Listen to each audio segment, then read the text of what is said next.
Let me start the recording.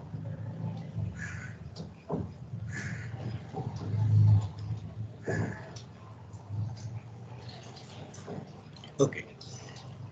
Shall we start? I think, yeah, attendance is quite low nowadays at the beginning. So this is a matter of concern. Anyway, now, so we talked about how to get the rationing part last.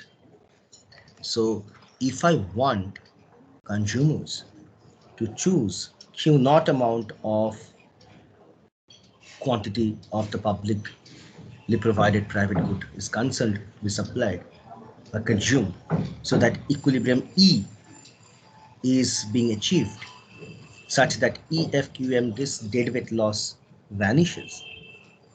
Then we have applied three methods. One, direct rationing, so provide one rationing system, user freeze. Second was that uniform provision, but with uniform provision, some will get more than the optimal, some will get less than the optimal.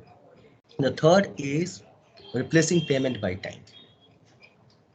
So self-selecting, because these publicly provided private goods are also available as privately provided private goods, right? Education, healthcare, those examples that we started with, right? And we can find out how much, rather, it's basically, if you remember, we are now delving into the domain of what we used to call revealed preference. So if you remember, in your microeconomics course, we had a topic called revealed preference. Now basically now we are getting or trying to apply that revealed preference theory. So where you choose to wait or not to wait, depending on your requirement and affordability, as I may say, then you either stand in the queue, spend time to consult the doctor for free, get the medicines, medical help for free, or you might jump the queue, go to a private producer, private provider, I will say, and you get it done there. So good, so far so good. Now, the next question that is more important: how to determine that Q naught? Right? We saw that I have a demand curve. Now look, we must question each and every theory, because so far we are in the domain of theory, then plugging some examples and trying to get some immediate policy prescription. Now the question is, do I know this demand curve? I can understand as if I have a figure like this in front of me, then getting E, establishing Q naught, is a matter of choosing between the three options that I have. All these three options. The third method being that time rationing. So I have three standard rationing methods. But how do I know that E, that point E, lies there? Now here again, I will try to uh, brush you up on your economic theory basics. And let me ask you a simple question. You are given a task for non-economic students. This might not be very important apart from this course. So this discussion that we'll be having right now will be important for the course, that's for sure. But for all the economic students who are present, this is very important if you take up a job in the business analytics sector. Nowadays we all talk about big data, right? And all we know that the moment I do a Google search, it gets tracked. Somehow my preferences are being generated somewhere, and with those, the farms, the producers, the aggregators, they try to estimate a demand. Now look, it is again the application of the revealed preference theory. Now, tell me, the question that I am going to ask can be answered by anyone, irrespective of your department. You have a set of data on price and quantity for a particular good. How can you say those points lie on demand curve or on supply curve? You have a simple demand supply framework, right? Now you have got data in front of you, and the data is there are n number of observations. For each observation, you have a price and a quantity. How can you identify those points lie on one, the demand curve, two, the supply curve? This is a basic fundamental question I'm asking, where I'm trying to club a little bit of your analytical skill with the economic theory. Please answer. Demand curve negatively sloped. Sorry. Yes? Demand curve is negatively sloped. That is a different thing. That is an absolutely different thing. That's the question I'm asking. The price and quantity data that you get are realized data. So for a certain price, you're getting certain quantity. So those points theoretically should be equilibrium points, should lie both on demand and supply curve. How can you identify the demand curve or the supply curve? Forget about the supply curve, you can come from cost side. How can you identify a demand curve from data? So demand Yes. is more easy to change. Like Pardon? based on prices, the quantity, if the quantity is like changing a lot in a short period, that would surely be demand. Whereas supply is more difficult to change. Supply changes more slowly. Supply always reacts to demand. So You the do supply not know the time frame of these points. You have purchased a data, say from Google. You are working in Amazon Analytics.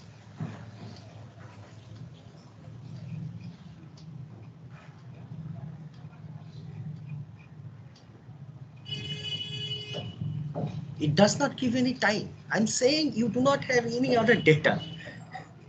You have price data, you have quantity data. So a particular observation, observation 1, P1, Q1. Observation 2, P2, Q2. It's a scatter sort of a thing. And Sneha, not necessarily demand curve should be negative. Depends on the type of good you are dealing with. So I was considering earlier.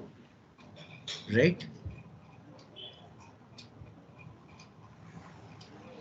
What is when you say the demand curve is negatively sloped, you have missed one important part.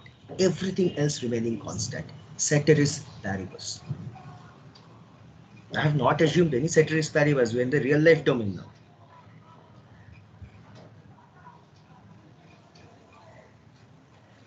Okay, I'll give you a hint. Do you need any other information to identify the demand curve apart from the price quantity data? Also, let's make it simpler. Let's assume it's a normal good. Normal good means it should follow law of demand. so inversely proportional maybe. Pardon? So Pardon, P Avilo? and Q P and Q would be inversely proportional. Look, let me, I think you're not getting the question, all of you. Let me duplicate slide, remove this, just keeps some letter here so that it is functional.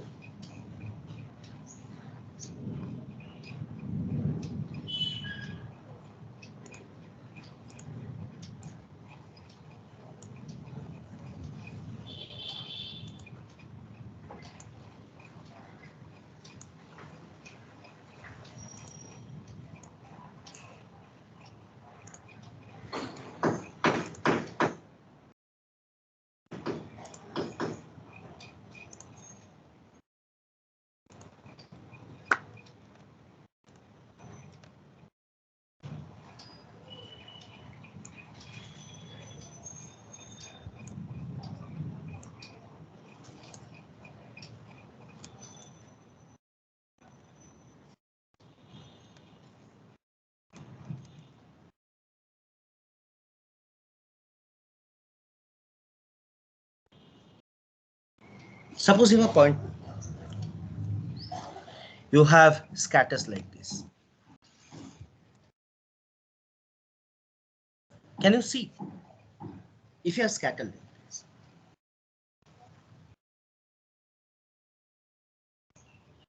These are realized points. How to identify the demand curve?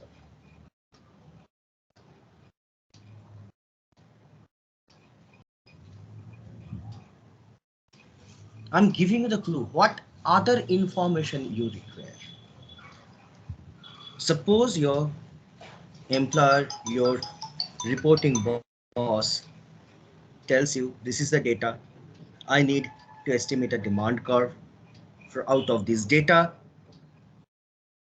you tell me what else do you need so that you can estimate the demand.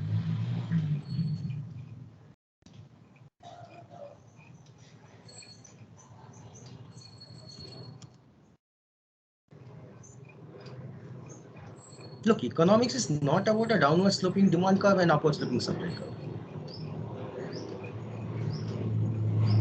Particularly when going to analytics, it's quite different. So would elasticity become important? If you can identify the demand curve, you know exactly the functional form of it, right? From there, you can calculate the elasticity. First, you need to identify the demand curve. How does it look? In this case, as I said, does the demand curve Negatively correlated. Pardon? Negatively correlated points. Abhidip? Yes. Abhidip, I cannot hear you. Can you please mute and unmute again and say?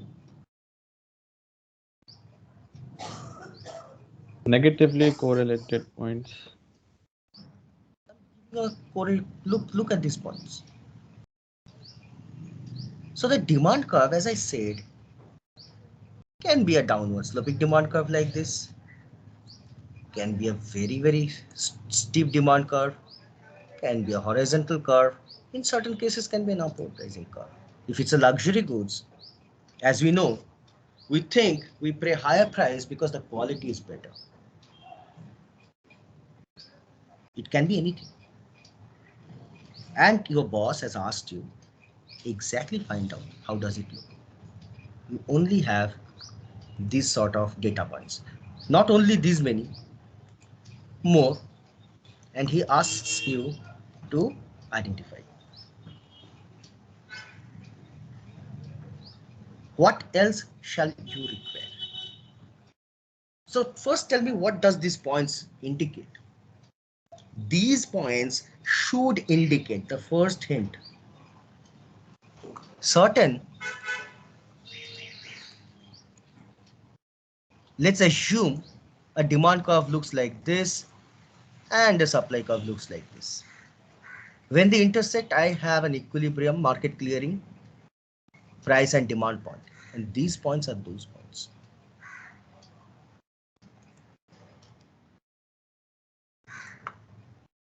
Now you are given a task how to identify.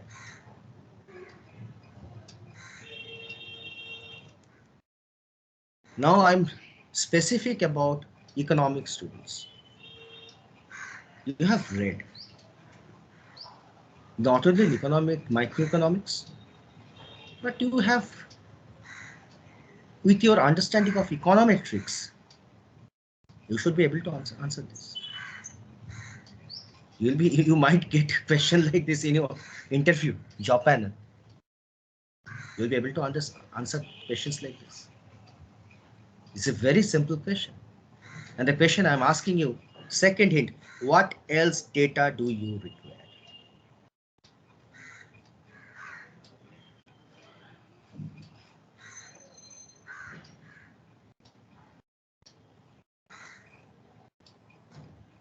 We need revenue to identify demand curve. Revenue for demand curve. Revenue comes from the producer side.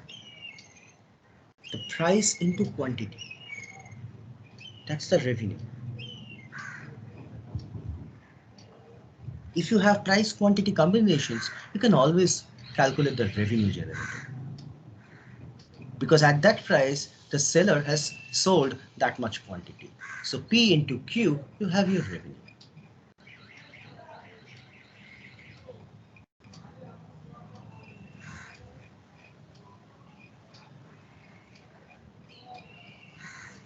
I am giving you a hint, and this should be something which you should come up with an answer tomorrow. Hint number 1.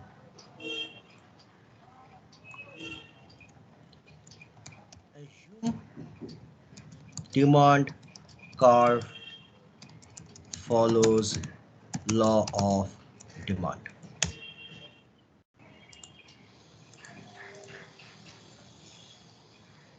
What info extra you need?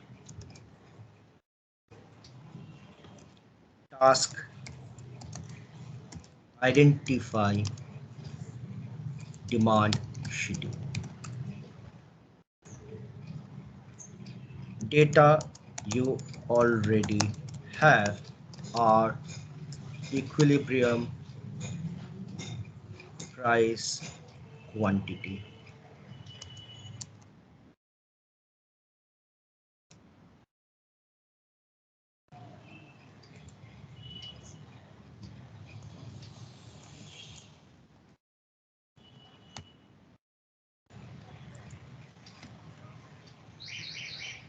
Now this is somewhere when you are into the domain of designing policy from theory, you should be absolutely. You are applying theory. So public finance and policy, unlike microeconomics, is a paper where you start with theory and try to end up with some policy prescription. So basically you have to apply the theory that you have learned.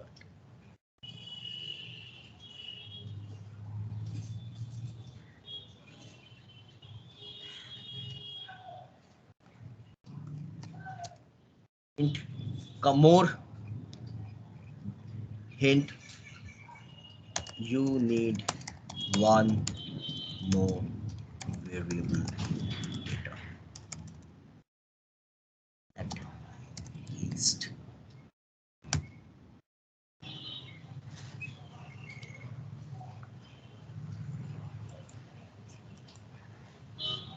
I'm leaving this for your answer.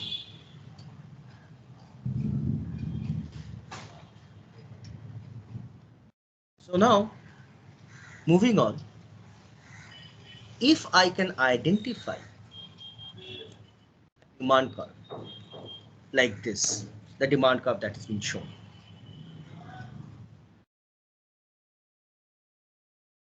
then the question is, I know how much I should produce. The question is, unlike private goods, the normal demand supply schedule, when I'm talking about a good which is public in nature, it is consumed by everyone. So the mathematical setup is little different. Take for example, let me use this blank slide again. Let's take these things somewhere here. Let me write.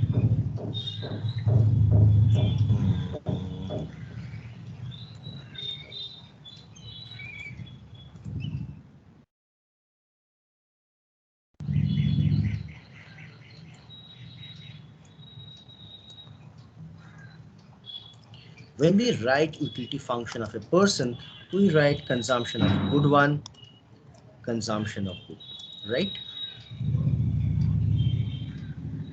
These are what? These are quantities of good and good two that you consume. We're talking about the two commodity framework because it's easy not only to solve, it's easy to visualize also. We can always draw two-dimensional graphs and it's very simple to see. Unlike this, suppose when you talk about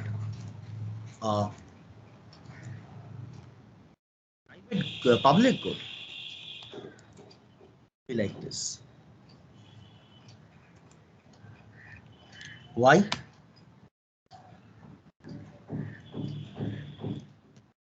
Individual I, individual I, individual I, individual I, individual I.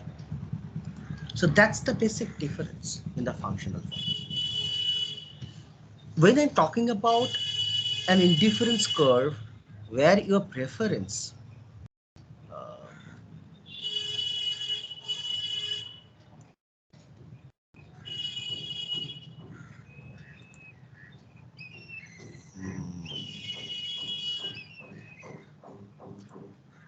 when I'm talking about an indifference preference of an individual where both the commodities are private goods, you have to consider the common quantity of good one and good two you consume. And that gives your utility function, right? But when it comes that you have, say, two baskets of goods, where good one represent the basket of all private goods, good two is the public good. You can always change. Look, I have a subscript I. So one I, two I, all these things are subscripts. Like this. Font subscript.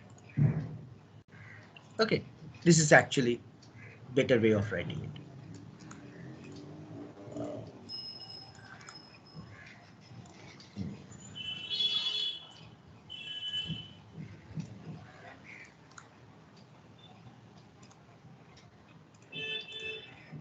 Yeah. Look, X is common. Why? Because X is provided and there is no rivalry. Whether someone consumes X or not. If you consume the public good, your neighbor is not ruled out from that public good. Both use the same road in front of your houses. So X is common. And it is basically, you have to, as you will see, here you have a budget constraint which is P1C1I plus P2C2I should be equal to your capital I subscript small I, where capital I subscript small I is the ith individual's income. That's the budget. In the second also, you have P1C1I. What about X? What is the price of X? It's freely given to you.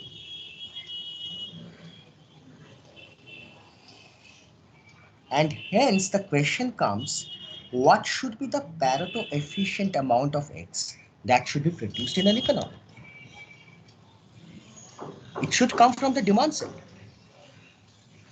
Supply side is very easy to calculate. You know how much you require to produce 1 kilometer road. But where the 1 kilometer road is required, that comes from an equilibrium point.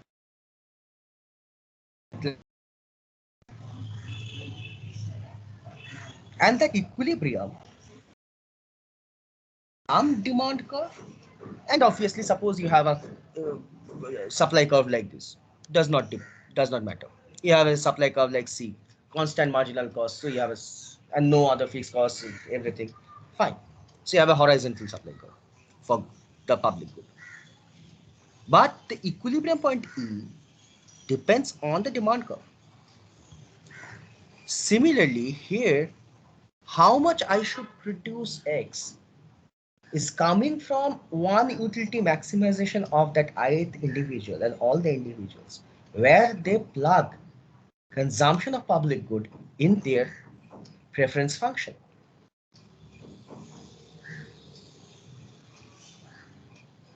And keeping in mind, somehow I have to pay for it also. And I have a nature of free riding myself. Even if I do not pay anything, the road will be built. If I think that, I will say I do not require the road. I like the grass field in front of my house. It looks nice, it looks clean. But the moment the road is built, you are the first person to use it. That's a free riding nature.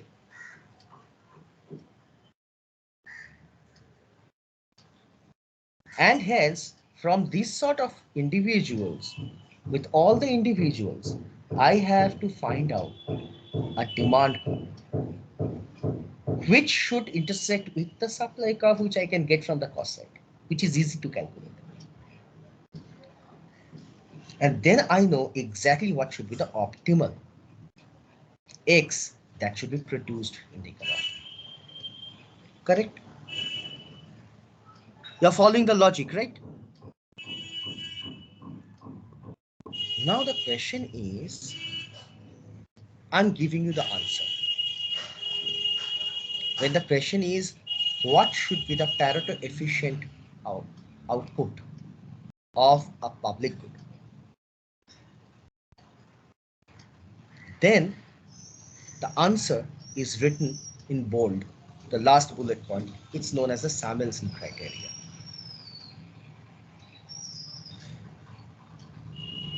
So if you know the utility function, let me bring it here, so I don't have to skip between slides.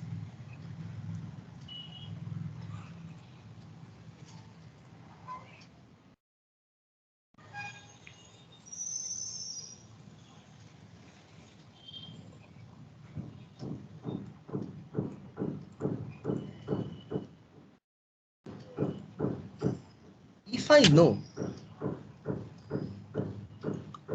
a functional form like this, I can calculate the MRS between the private good and the public good. What is the MRS?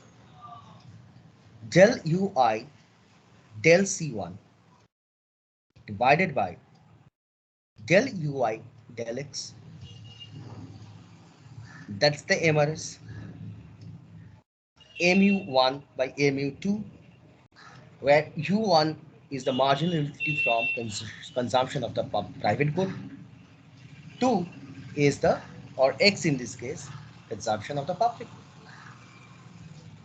But this x is common for all members of the society, unlike C1I depends on the ith individual's consumption. So when I sum up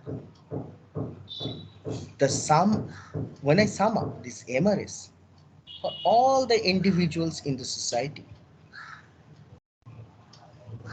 it should be equal to the MRT. Samuelson criteria, specialized to 1. This is something we'll learn. So I've just kept it here for future. be done in future. The exact formulation. But from that, if I have a production function, or rather a production possibility frontier in front of you, where suppose the vertical axis is the private good and horizontal axis is the public good, you have resources which are scarce in the economy. So you need to give up some private good to have 1 unit more of public good. So the slope at any point on that production possibility frontier gives you the MRT, the marginal rate of transformation, transforming 1 unit of public good to some units of private goods and vice versa. And from your indifference curve, if I can club together, I can get an SIC that will give the MRS. So I have n individuals. Of those n individuals, I have n indifference curves. So I have n marginal rate of substitutions. What is the factor which is binding them? The same output X, which is common to all of them. They can choose their C1, but they cannot choose X. X is being provided to the society, which is being consumed by everyone, that quantity.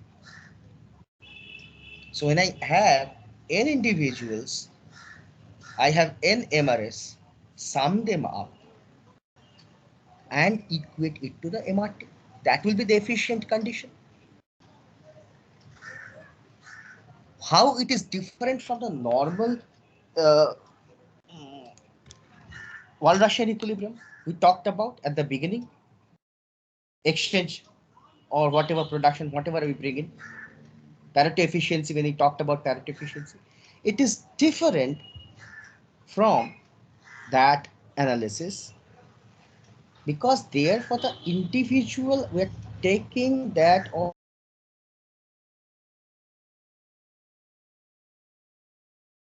talking about, then basically MRS should be equal to MRT, because that is a functional from C1 and C2, where I can choose both C1 and C2. Both are my choice variables. And I have two public goods on the two axes. The moment I bring in a private good in the two axes, so each representative individual optimizes and you get the Pareto efficient condition, which is reflected in your Edgeworth box as the indifference curves become tangent to each other, the Pareto set. Now the question is, the moment I bring in a public good, X is common to everyone. If X is common to everyone, then the problem is different individual will have different MRs, but they together consume the X. So I have to provide only X. So everyone consuming X and the total supply is also X. On the other hand, for the private good, everyone consuming C1I and the total supply market clearing, the Walrasian condition is summation C1I is equal to some C1 bar. The C1 bar is the total supply. Here everyone is consuming the same X and the total supply is also X for the public good. That is making the difference. And hence I sum up the MRS together and equate it to the MRT. MRT is coming from the supply side, because the economy knows from its production structures, from its production functions, from its cost functions. Suppose I have a private good and a public good, I know the cost functions. So I know exactly how much resources are to be sacrificed if I want to produce 1 unit more of public good. And what is this sacrifice being quantified? how many units of private goods could have been produced with those resources. Boils down, how many units of private goods I should sacrifice to produce 1 unit more of public good. That is the MRT, right? Now, why we are talking about it? This MRS for private good, sorry, the MRS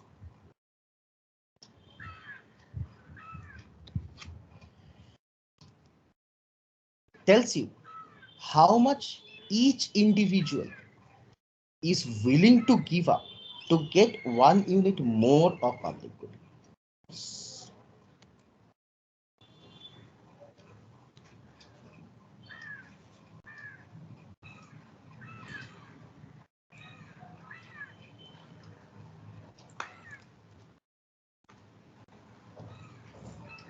So it's MU marginal utility, MU private good divided by marginal utility public good.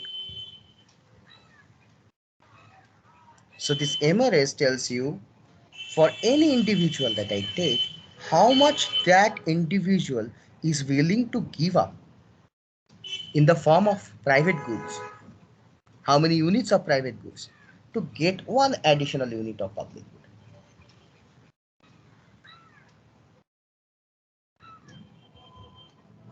And MRT tells you what? From the resource constraint, supply side.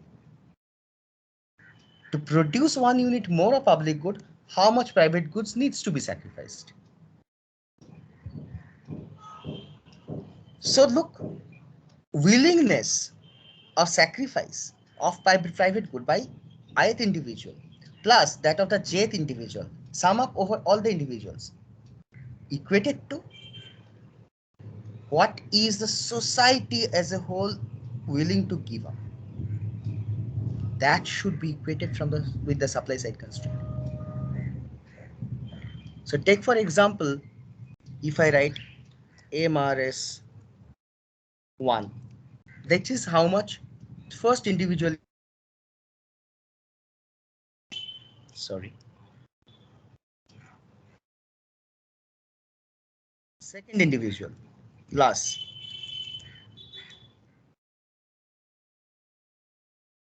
nth individual. So basically left hand side is summation MRS I running from 1 to n. That means aggregate how much private good the society is willing to give up to get 1 unit of public good. Right hand side of the equation, how much it is required. If this part, let me now consider 3 equations.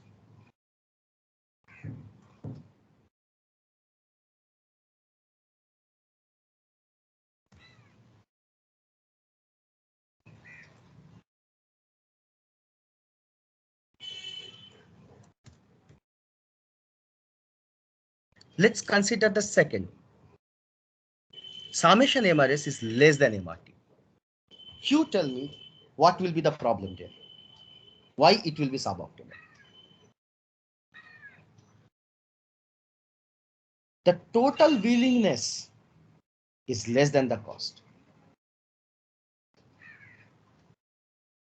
So the provision of public good is more costly than what the society is willing to give up. Third equation, the society is willing to give up more than what is required.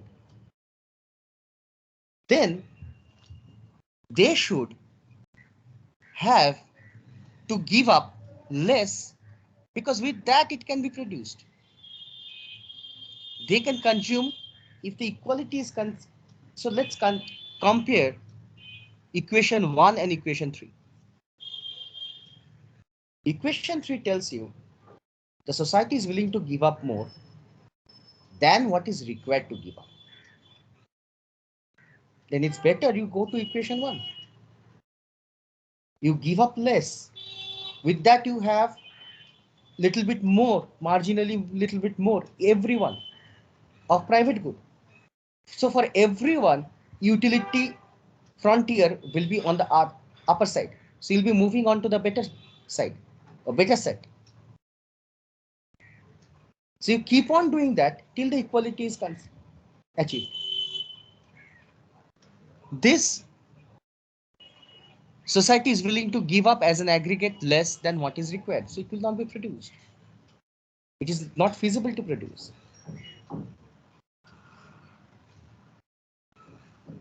So basically, societal choice of private goods surpasses that for public goods. This society willing to give up more, not required. Required is equal to MRT. So you can, all these n individuals can have a little bit more of C1 than X. So each individual can scale up in his indifference curve, move upward in the northeast direction. So for each individual, the utility frontier is optimized. And then what happens?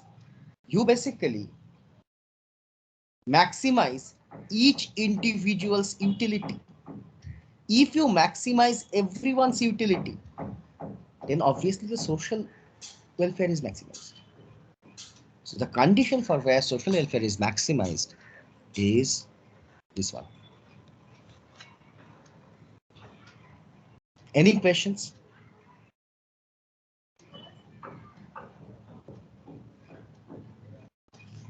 So Okay. here all individuals are equally weighted. Pardon? All individuals are equally weighted.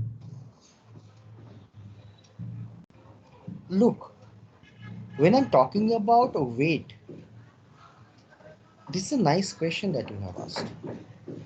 So let me identify you. Who is this person? You have asked a very nice question. Abhinav, sir. Who asked the question? Abhinav. Exactly. It is equally weighted. So you are thinking that when I'm constructing the social welfare function, am I taking the scalar into consideration? When I'm having a social welfare function, u1 plus u2 plus u3 plus dot dot dot un. If all these u have say some alpha common, in this case 1, alpha equal to 1, then you can say everyone's utility goes into the welfare function with the same weight. But when I'm talking about the marginal, I'm equating the slopes.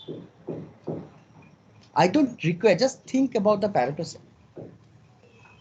I have not given any extra weight to a particular person. I have just equated their marginal rate of substitution.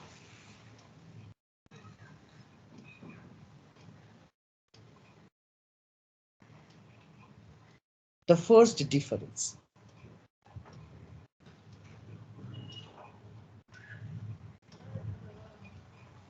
So just think about a social welfare function. u1 plus 2u2 plus 3u2, u3, and it goes on. I have different weights. But when I'm talking about equating marginal rate of substitution, what shall I do? It is an individual. He does not give weight to himself. He has an utility function u1. So basically, if you just look into this, what I'm doing, I'm maximizing this for each individual. What is that? Suppose I assume there is a price for public good. We have not introduced price of public good so far, which will be basically, as you can understand, from the tax point of view. So you have P1, C1 plus, suppose this is your tax. Tax differ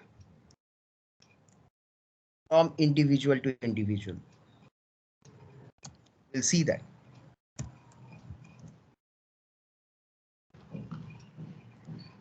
Just give me a moment. This will become clear to all of you.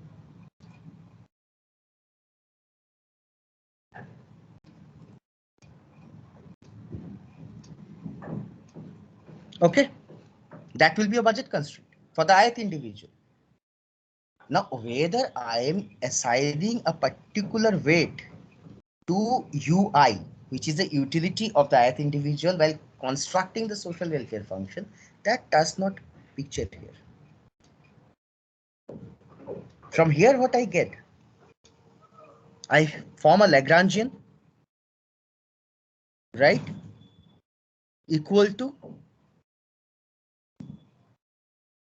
this plus some lambda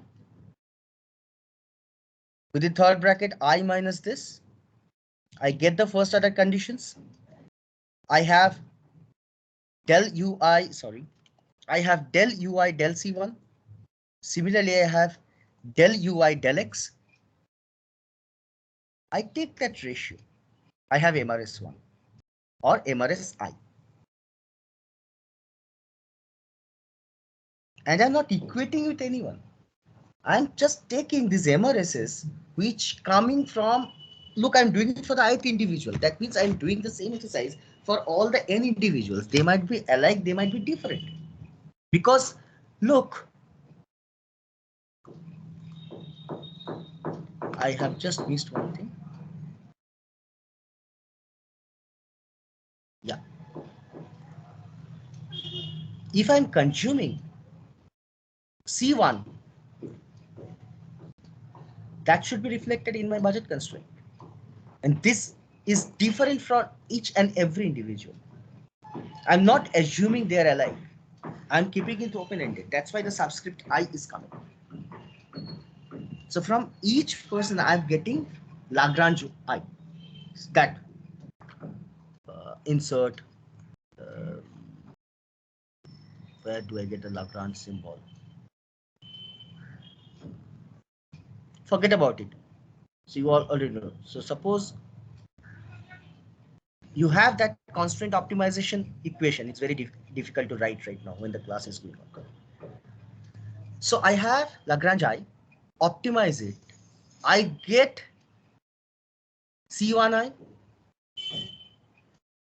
I get some X, not Xi. And that is the difference. And now what I'm doing from here, I forget about that optimization, but I know from that optimization, each individual will have an MRS. And that MRS reflects how much he's willing to give up in terms of private goods, units of private goods for one additional unit of public good. So basically, I am into the domain of revealed preference. What is this he's revealing? From his own utility maximizing, he's revealing what is his maximum willingness to pay. So I have your maximum willingness to pay, Abhinav's willingness to pay, Abhidip's, Sneha's, all. I'm collecting it from your individual utility maximization. Then summing it up. Then I know this is the total which the society is willing to give up. And then equating from the supply side, okay, how much do I require to produce one additional unit of public? I know the amount of resources. So basically, if I use that additional resource in producing one extra additional unit of public good, then some units of private goods will not be produced. Opportunity cost of those resources in terms of private goods, that is coming from my MRT. So when I'm equating, when I'm getting an equation like this, I can understand how much the society as a whole is willing to give up, irrespective of how you are designing the social welfare function. I'm collecting data. How much are you able to? It's like a donation box in front of a temple or a mosque where you just pay. The place of worship, whether it's a temple, mosque, or a church, depends on the religion that you follow, and hence you visit. So the followers, suppose I'm talking about a Muslim dominated area and there is a mosque which they want to renovate. That is a public good. All the Muslims will go and pray in that mosque, will offer their Friday prayers there. How much each of them are willing? Put a donation box. Whatever they want, they can give in the name of Allah. This is exactly what I'm doing. As simple as that. I'm just collecting information from you and every individual in the society. How much you are willing to give.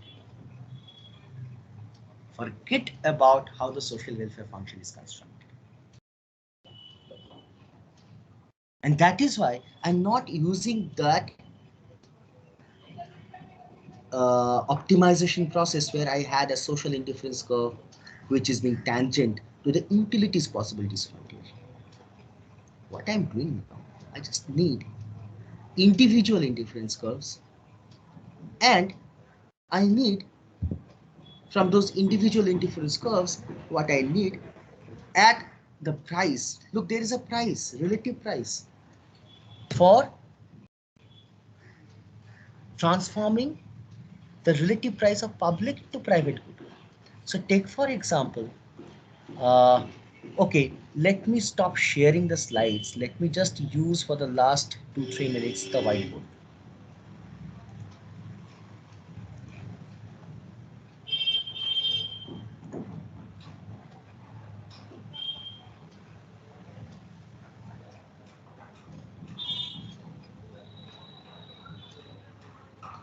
So when I was in that domain, what is the social welfare maximizing point? Whether both goods are public goods or private goods, I didn't care. Right?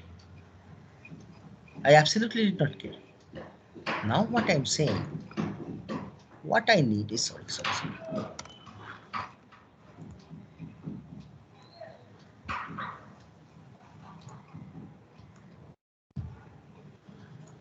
I need a production possibility frontier. Put private good here, public good here. And I need for each individual their budget line and their indifference curve. I'm getting this. So this price line indicates, or the slope of the budget curve indicates what? The relative price of public good in terms of private goods. And I have a point like this. From this tangency point, what I get, MRS of each individual. MRSI.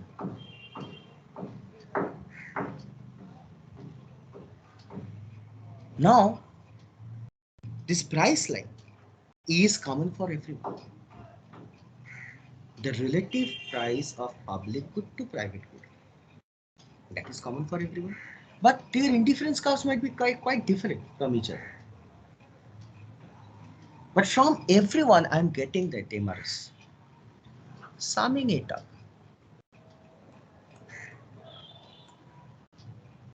For all I. And then, with the same price line, what I get? I know the MRT. From this tangency, I get the MRT. Now my condition is very simple. MRT equated to summation MRS.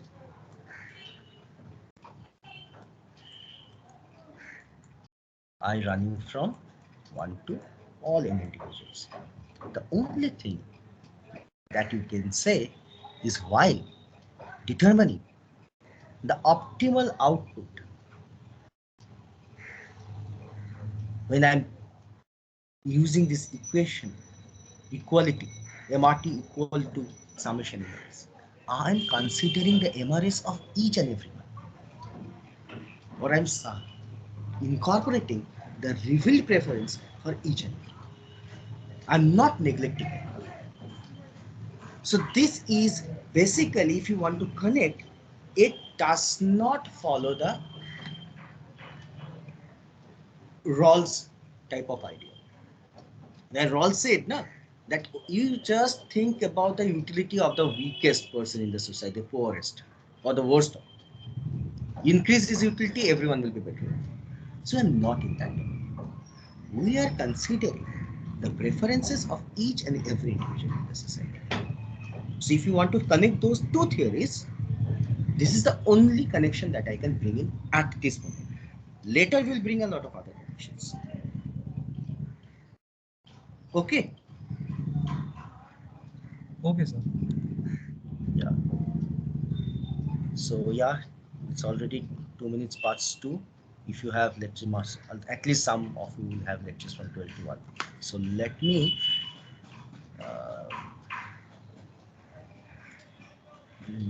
how to